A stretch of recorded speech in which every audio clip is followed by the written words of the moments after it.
அழகே அழகு சீரியலில் நம்ம மதியம் சுரேஷும் எப்போ ஒருத்தர் புரிஞ்சுக்க போகிறாங்க, அந்த நாளுக்காக வெயிட் பண்ணுறவங்க நம்ம வீடியோவை லைக் பண்ணிக்கோங்க. எல்லாருமே இன்றைக்கி தங்கராஜோட வீட்டில் விருந்துங்கிறதுனால எல்லாரும் கிளம்பி போகலாம் அப்படின்னு சொல்லிட்டு ரெடி ஆகிட்டுருக்குறாங்க. அப்போ நம்ம மலர் மறுபடியும் ஒரு டைம் அவங்க மாமியாரான ராஜலட்சுமிகிட்ட சொல்கிறாங்க, அத்தை நாங்கள் 2 பேரும் வரலையே, நீங்களாம் போயிட்டு வாங்க அப்படிங்கிறாங்க.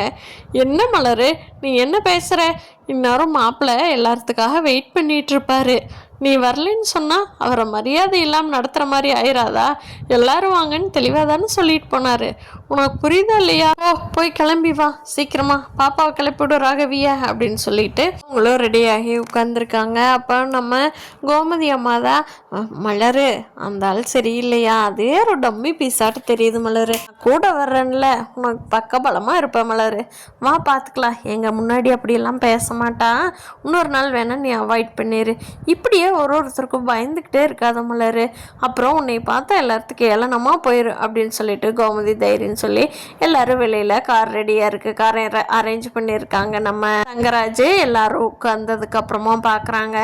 மதிக்கு மட்டும் அதில் சீட்டில் சுரேஷும் இப்போ தான் கிளம்பிட்டு இருக்கான். அப்போ மலர் வேகமாக ஒரு சீட் இருக்கிறல போய் உட்காந்துக்கிறாங்க. அப்போ மதியும் கிளம்பி வர்றாங்க.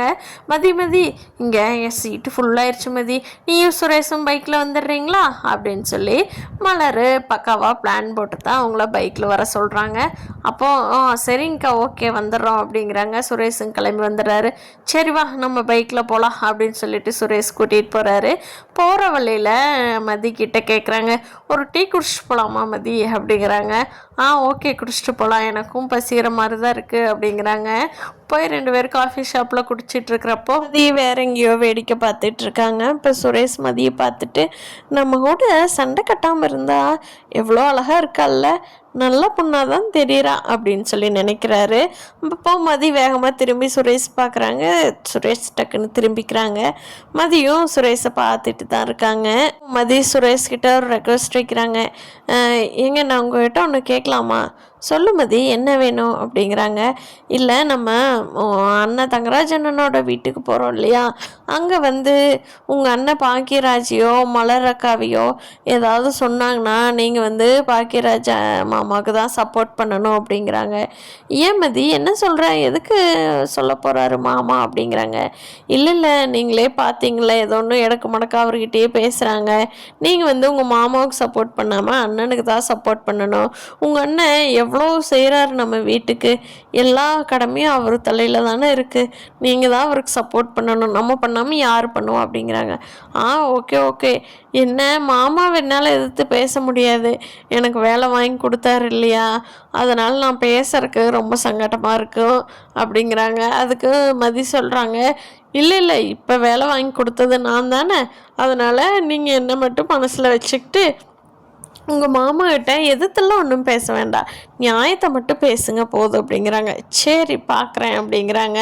சொல்கிறத நம்ம சுரேஷ் கேட்டால் கூட அங்கே போய் தங்கராஜ் சுரேஷை மைண்ட் வாஷ் பண்ணி லேடி சொல்கிறத கேட்கக்கூடாதுடா, அவ்வளோதாண்டா கெத்து அப்படின்னு ஏற்றி விடாமல் இருந்தாருன்னா சரிதான். ரேவதி வீட்டுக்கு போன உடனே நம்ம பாக்யராஜோட அம்மா சொல்கிறாங்க, ரேவதி இத்தனை ஐட்டம் பண்ணியிருக்கிறியா, ஒத்தையால் பண்ணினியா, பாவம் ரேவதி, எப்படி உனக்கு டயர்ட் ஆகாதா, வேலைக்கு ஒரு அம்மா வச்சுக்கலாமல்ல, வேலைக்கார அம்மா இருந்தால் ஹெல்ப்ஃபுல்லாக இருப்பாங்கல்ல, நீ எப்படி ரேவதி இப்படி கஷ்டப்பட்டுட்ருக்குற அப்படிங்கிறாங்க.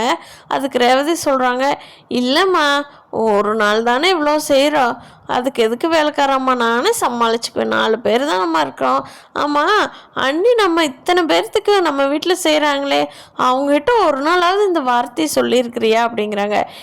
அது மலர் செஞ்சிருவாடி, அவளுக்கு தாண்டி பார்த்து செய்ய தெரியும், வேலைக்காரருக்கெல்லாம் என்ன தெரியும் அப்படிங்கிறா. அப்போ எங்கள் வீட்டிலனா மட்டும் எனக்கு ஒரு நியாயம், நீ அன்னிக்கு ஒரு நியாயம் பேசுறியா அப்படிங்கிறாங்க. இதை கேட்டுட்ருக்கிற மலர் சிரிச்சுக்கிட்டே மனசுக்குள்ளே கரெக்டாக தான் கேட்குறா ரேவதி, நம்ம கேட்க முடியாத அவளாவது கேட்கட்டும் அப்படின்னு அழுங்காம கேட்டும் கேட்காத மாதிரி பார்த்துட்ருக்காங்க. மலர் கரெக்டாக சொன்னீங்க, வீட்டு வேலைக்கு ஒரு ஆள் நான் ரெடி பண்ணணுங்க, என்னங்கத்த ரெடி பண்ணிடலாமா அப்படிங்கிறாங்க. மதி நீ பண்ணுவேன் சாமி, நீ பண்ணுவேன், நீ நினச்சிட்டா பண்ணாமல் இருக்க மாட்டியே அப்படிங்கிறாங்க. இந்த தங்கராஜ் வந்து பாக்கியராஜ்கிட்ட என்ன சண்டை இழுக்க போகிறாரு அப்படிங்கிறத நாளைக்கு எபிசோடில் பார்க்கலாம் ஃப்ரெண்ட்ஸ். இந்த வீடியோ பிடிச்சிருந்தா லைக் பண்ணிக்கோங்க. நீங்கள் என்ன நினைக்கிறீங்கன்னு கீழே கமெண்ட் பண்ணுங்கள். தேங்க்யூ.